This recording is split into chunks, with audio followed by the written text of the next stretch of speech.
Where does yoga come from? The Vedas, continuing our consideration of the origins or sources of yoga.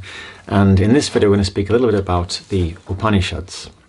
So on the sheet, which I have here as a double-sided sheet, but I guess what I sent to you, you'll probably have it in two different files. So we've looked at this side of the sheet, which gives the 6 darshanas that have grown up around those Vedic foundation texts. And we've mentioned that there are these sections of the Vedic literature. So the Samhita, so the Rig Veda Samhita is the original hymns, the Samaveda Samhita, the hymns that are sung, and so on. But then, as well as the Samhita, we have the Brahmanas and the Aranyakas and the Upanishads, which basically comment on the Vedas and, let's say, elucidate or draw forth some of the practical application of their teachings in different ways. And the Upanishads are that section of the Veda which is most concerned with, let's say, philosophy and the ultimate aims of life.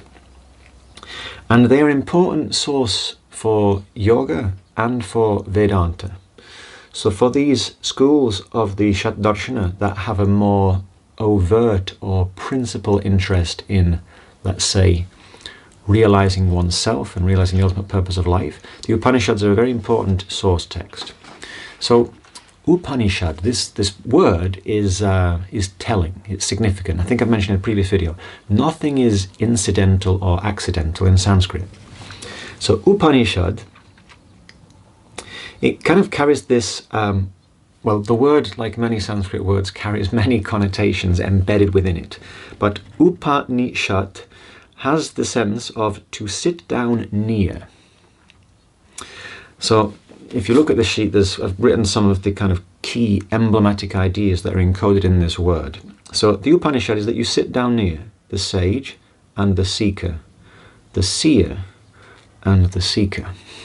And when I wrote this on this sheet, I was quite struck. We look at the English words. We've got seer and seeker. These are connected. One can only start to see clearly by making an effort to look. When one is a young child, one sees clearly. One sees without the veils of conditioned ideas. So this can be illustrated very beautifully by the way we learn to walk, which I feel is very emblematic or representative of how we learn to be in a state of yoga and how we learn to be fully ourselves later in life. When we're learning to walk, how many times do we fall over? So many times we cannot count. Hundreds, maybe thousands of times. Maybe occasionally we still fall over. But when we're a young toddler and we are learning to walk, when we lose our balance, when we fall down, what happens? We get up again and we basically put into practice immediately the new information about balance that we have just learned experientially. We do not dwell on the fact that we fell again. We are not plagued by the idea, oh, what a terrible toddler am I still haven't got it worked out yet. Nor do we shrink back from trying to keep walking. Rather, when we stumble, we naturally assimilate the input that stumbling has given us to learn a little bit more about what it means to balance on our 2 feet. We don't get hung up about it because we are not yet afflicted by the idea that things should be a certain way. So years back I was staying with a friend in the US. We were doing some work together over a few months, and we're very close, and we talk about everything, and including our intimate relationships, our that realm of life. And I was in a relationship at the time, and I felt I made a terrible mistake, and I was saying to him, I should have done this, and And he said, don't shut all over yourself, James. Which I think is good advice. Because this word should can often become something of a prison. So the toddler, when he or she falls over, just gets up and learns from that stumble and makes practical use of the new information that has been gained from that new, novel, particular stumbling. But when we get to a certain age, not particularly old, usually this has started to afflict us pretty strongly by the time we become an adolescent, if not sooner, we start to feel that, oh, I should do things a certain way, I should live up to a certain standard, oh, I should be able to do it. So sometimes, for example, if we, and another thing that happens, as we get older, particularly once we become an adult, we get used to competence. Because the things that we do a lot in our daily life, we tend to get pretty good at them, or certainly we're able to do them with some degree of competence. And so if we're not careful, if we're not practicing, if we're not paying attention, things that we are not good at can be quite intimidating. We can shrink back from them. We can be embarrassed to try them. Or we can deny parts of ourselves because we don't feel they are developed or refined enough. And as we've mentioned already, yoga is about gathering all parts of ourselves. So yoga is about recognizing that stumbling is part of the path. Nothing wrong with stumbling. If we are seeking to invite more of ourselves into the present moment, if we are seeking to rehabilitate more of our true capacities, recover our wholeness, then it's completely natural and normal that occasionally we'll stumble. The idea in yoga is take care not to stumble in the same way again and again. Pay attention. Be alert. Stop, look, listen. And so when we stumble, just like the toddler, we can then learn and grow from that stumbling. So hopefully that makes sense. So in the Upanishads is encoded this idea that practice is inquiry.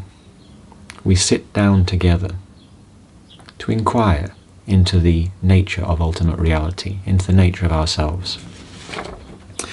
Now, in the second line here, I've said Rishi. Rishi is the seer, and Shishya is the student. Now, as well as Upanishad connoting the idea to sit down near, part of the sounds that these two words, Rishi is the one who sees, but the Shishya is the student, the one who seeks. Now, interestingly, Shishya, the root of Shish in Sanskrit, is that which remains, that which is left over. So basically the idea of the Upanishads is to see what remains. In other words, to sit down near, intimately, closely, in a kind of close, deeply present interaction or conversation with another or the other or the realm of nature, and see if we can penetrate through with our awareness to the essence, to that which remains. So to sit down quietly and observe together. So for example, in this lockdown situation, if you are home alone, you maybe have this chance that, it's a recommended spiritual practice to do every now and again, is to basically sequester yourself from the rest of your responsibilities in society and just be alone for a little while, because then you get to what remains. It helps us see, oh, what do I really want to do with my life? What's really important for me when I, let's say, take a little bit of space from the busyness of my general day-to-day life. The idea being, when we get caught up with all our worldly responsibilities and we have so many things filling the space of the day, we can easily get into a situation where we don't have the space or the time. Things are moving too quickly for us to actually perceive the essence of what is really important to us. We've mentioned already the idea that everything in existence has inertia. So sometimes in life we develop habits, and those habits are very helpful and appropriate at certain stages of life, but it's quite normal that they sometimes become obsolete over a period of time. So when we are in a groove and an impatterned way, perhaps that impatterned way grew out of necessity or an appropriate response to a situation at a certain stage of our life. But very easily, especially these days with, generally speaking, life bombarding us with so many things to do. And the way that our society is set up, often keeping many of us kind of in a very busy state, we sometimes don't find so much space to actually sit down quietly and feel into the essence of things. But that is the real essence of the Upanishads, or the Upanishadic method. It is dialogue. It's a conversation between two or more seekers, between a master and students or seekers. So it doesn't have to be between a master, it can be between, we're all seekers together. But in some of the Upanishads, you have conversation between a kind of a master, a great rishi, and a seeker. So there is this type of conversation in some of the Upanishads. But from our perspective as students, the text can be a lens to help our inquiry, to kind of frame our inquiry. And this dialogue that is encoded in the Upanishads, I feel it's emblematic of this conversation that yoga and Indic spiritual practice invites us into, that is a heartfelt, honest, present conversation between the individual conscious human being, which we call Purusha, and the broader world of experience, Prakriti, the realm of nature in which we exist. When we enter into that respectful, present conversation with life and nature, then the Guru of nature that is always present starts to reveal things to us. We start to notice more, and we can learn every day. So I would say that the Upanishads, they encode and enshrine, they represent a spirit of investigation, and they, by encoding this spirit of inquiry, of conversation, of investigation, they remind us of the primacy of having, not just having, of maintaining and tending and cultivating and respecting our sense of wonder and curiosity. And the idea that that's something that we have to practice in a constant, persistent way. So, the Upanishads, there are a lot of them.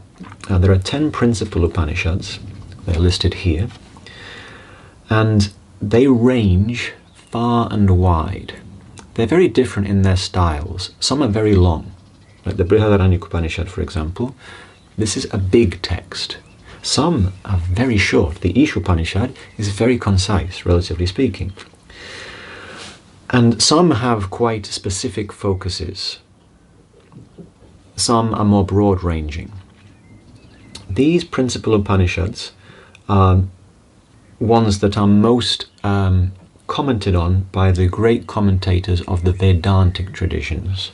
So remember, Vedanta is one of these Shat-darshanas, one of these classic schools of Indian philosophy, and that is related to the Veda and is also related to yoga.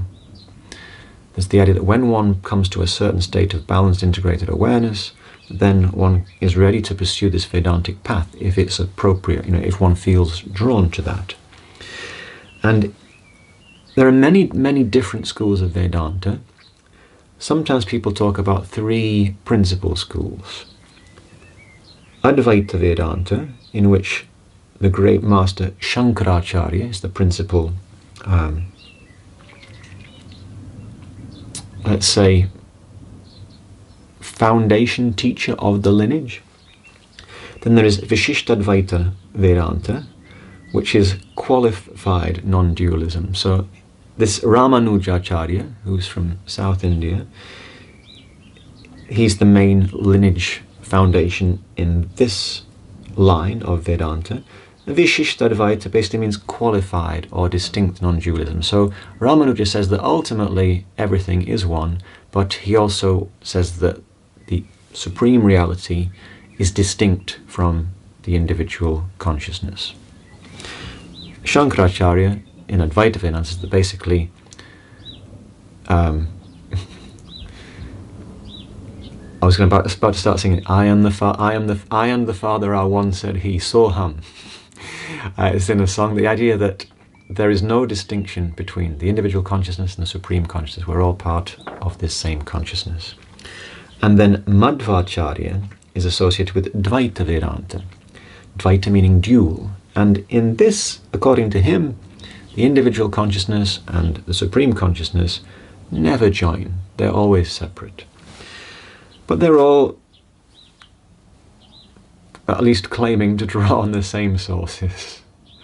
So, for me, the idea of whether the individual consciousness is the same as the ultimate reality or God, or whether it is slightly different, to me these questions aren't particularly important because they don't impact on how I work with the practical school of yoga to invite greater harmony in the context of my own life. But this is also related to yoga, so it's important just to be aware of it. And in the Vedantic lineage, there are these they're called the Mahavakyas, these great pronouncements that come from the Upanishads. And in the Vedantic lineage, these Mahavakyas are used as lenses or platforms for ongoing inquiry. So, in the Aitareya Upanishad, we have Prajnanam Brahma. Brahman means the totality, is consciousness. Okay, so everything is consciousness, basically, or the ultimate is consciousness. At the ultimate level, everything is consciousness. In the Brihadaranyaka Upanishad, it says, Aham Brahmasmi. I am Brahman, I am that consciousness. Tattvamasi, in the Chandogya Upanishad, you are that consciousness. And I am Atma Brahma. This essence is the totality in the Mandukya Upanishad. So all different ways, but they're all slightly different ways of saying that basically everything is consciousness. And because they're all slightly different, they can be used in inquiry in different ways. Now, as I mentioned already, these Upanishads, they range far and wide. Some are very pithy, some include stories and conversations. And the Bhagavad Gita, which is certainly considered one of, well, it's perhaps the most treasured text of the Indian tradition, and one of the most treasured texts of the yoga tradition, without any doubt. Every lineage I've been exposed to treasures the Bhagavad Gita and considers it, a very foundational and touchstone text. And the Gita is considered to be the summation, or the essence, or the distillation of all of the Upanishads. And this shloka, this verse having 32 syllables, 4 sections of 8 syllables, is a verse that is associated with the Bhagavad Gita and talks about it as being this distillation of all of these far-ranging teachings of the Gita. So here it says, Sarvo Upanishado Gavaha Dogtha Gopalanandanaha Partho Vatsasudhir Bhokta Duktam Gitamritam Mahati. So, Sarvo Upanishado Gavaha, Sarvaha Upanishadaha Gavaha. All the Upanishads are like the cows. So, Gavaha is the plural of the Sanskrit word go, which means cow. All the Upanishads are like cows. What does this mean? It means that a cow is an animal. Everything in Sanskrit is defined. Or generally speaking, Sanskrit, well done, well codified. They like to define things in this tradition. So a cow is described as an animal that moves and consumes. Perhaps that reminds you of another type of animal.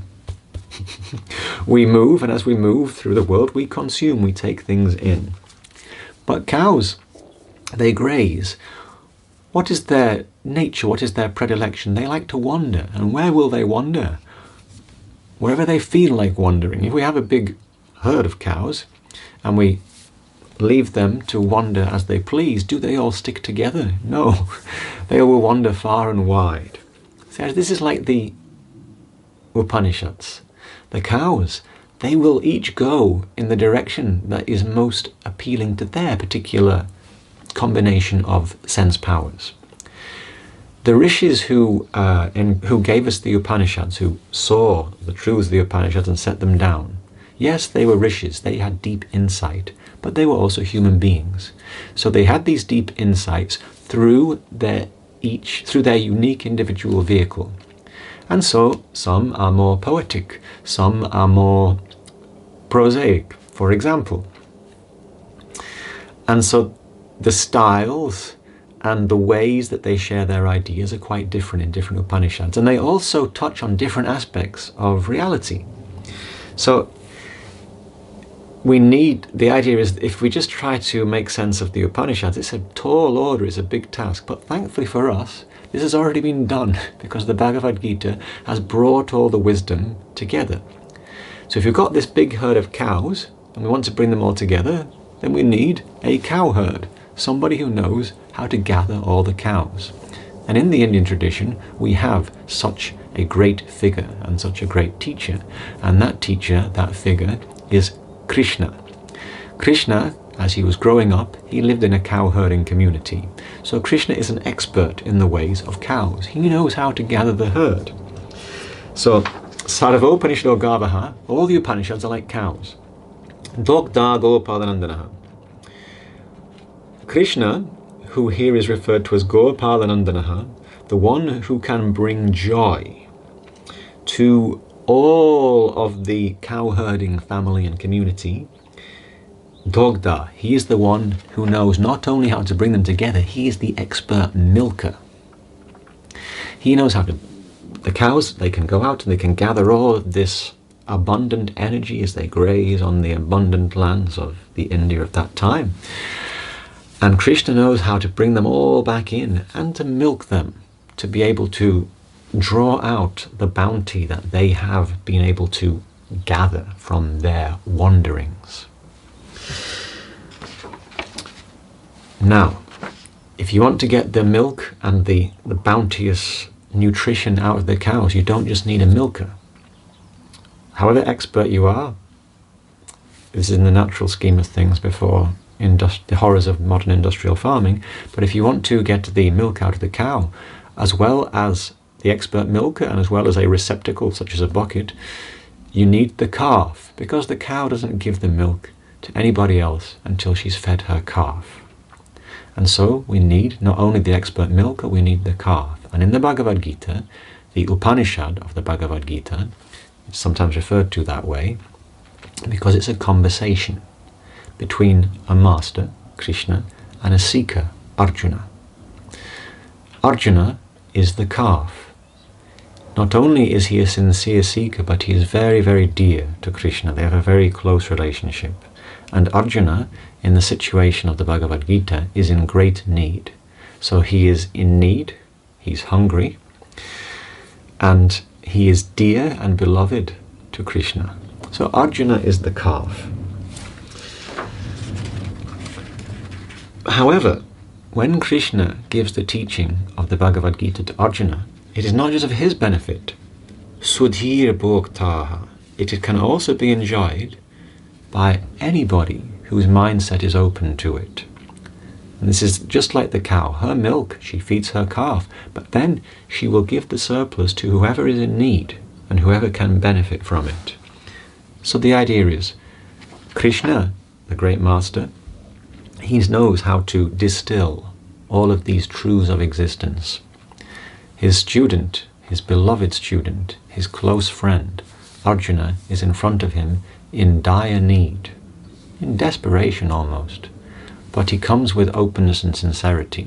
So Krishna delivers the teaching. Arjuna is the one who receives it first. But as he receives it and we witness this dialogue, if we are so minded, if we are relatively open, then we too can benefit from that conversation. We too can enjoy the fruit of this discourse.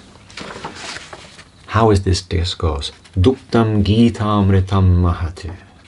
Mahat, great. That which is milked is Gitamritam, the song, the Gita of this poem, of this discourse, is like amrita, is like the nectar, that immortal nectar. This is the nectar that can take you into contact with the deathless part of yourself. So, yes, we can read the Upanishads. That's a big task. A great master, and the tradition, if you like, has already distilled the practical essence of all this far-ranging Upanishadic wisdom into this cohesive body of teaching that is this majestic, masterful, jaw-droppingly beautiful, moving, memorable text that is the Bhagavad Gita. So the Gita, the Song of Totality, in the dialogue between Sri Krishna, the master, and his sincere student who is in need, and recognizes that he is in need and owns that he doesn't know what to do when he approaches his master Krishna, the Bhagavad Gita then distills all of the core teachings of the Upanishads, all of the practical wisdom of the Upanishadic Vedic tradition into this form that is digestible for human beings, as it is related to us in the context. It's given in the middle of this epic story. It's very engaging and relatable. And then when the dialogue occurs and is given, and these teachings are given from Krishna to Arjuna, they are given in these very memorable verses. They are given in ways that can really resonate with us. Now, I'm aware that that might sound different from what your experience might be if you've just read a translation of the Gita. We'll speak more about the Gita next week. But for now, I'd like to say, yeah, the Gita is an absolute miracle, mirror text, just as the Yoga Sutra are, and very worthwhile exploring. But hopefully that's given a little bit of clear and useful background about the Upanishadic context of yoga.